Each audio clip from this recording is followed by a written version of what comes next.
வனத்துறை அதிகாரிகளின் விவசாய துரோக நடவடிக்கைகளை கண்டித்து நகரம்பாறை வனத்துறை அலுவலகத்திற்கு விவசாய சங்கம் மாவட்ட கமிட்டியின் தலைமையில் முற்றுகை போராட்டம் நடைபெற்றது. முன்னாள் அமைச்சர் மணி போராட்டத்தை துவக்கி வைத்தார். வனத்துறை அதிகாரிகள் மற்றும் காவல்துறை அதிகாரிகளுக்கு எதிராக கடுமையான விமர்சனத்தையும் மணி முன்வைத்துள்ளார். வருவாய் பூமியில் வனத்துறையின் கையேற்றம், விவசாயிகளுக்கு எதிரான பொய்யான வழக்குகள், அதிகரித்த காட்டியானை தாக்குதல் போன்றவற்றிற்கு எதிராக விவசாய சங்கம் இடுக்கி ஏரியா கமிட்டியின் தலைமையிலுள்ள கண்டன முற்றுகை ஆர்ப்பாட்டம் நடத்தப்பட்டது.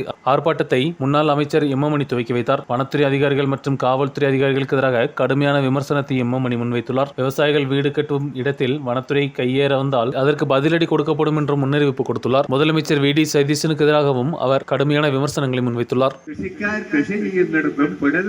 ജീവിക്കുന്നിടത്തും പൊടിവെച്ച് താമസിക്കുന്നിടത്തും പിടച്ചു കയറാൻ വന്നാൽ അവിടെ വെച്ച് ഞങ്ങൾ നിങ്ങളെ നേരിടേണ്ടി വരും, കൈകാര്യം ചെയ്യേണ്ടി വരും. അന്നേരം നിയമം മണ്ണാകട്ടെ എന്നൊന്നും പറഞ്ഞിട്ട് പിന്നെ കാര്യമുണ്ടാവില്ല എന്ന കാര്യം പ്രത്യേകം ഓർമ്മിക്കുക.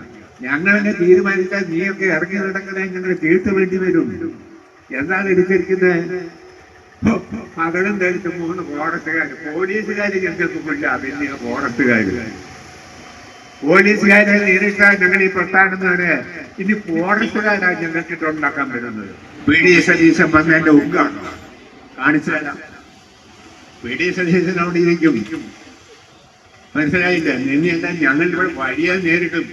தனியார் பூமியில் வேலிகளை எடுத்து மாற்றுவது, காட்டியானை தாக்குதலுக்கு தீர்வு காண வேண்டும் உட்பட கோரிக்கைகள் வனத்துறை உடனடியாக அங்கீகரிக்கவில்லை என்றால் வரும் நாட்களில் கடுமையான போராட்டங்கள் நடத்த விவசாயிகள் தீர்மானித்துள்ளனர். ஆர்ப்பாட்டத்தில் கேரள விவசாய சங்கம் மாநில ஒர்க்கிங் கமிட்டி உறுப்பினர் CV வர்கீஸ், மாநில துணைத் தலைவர் NV பேபி, மாவட்ட செயலாளர் ரோமியோ செபாஸ்டின், விவசாய action council convener Lissy Jose, PB Sabeesh போன்றவர்கள் பங்கெடுத்தனர்.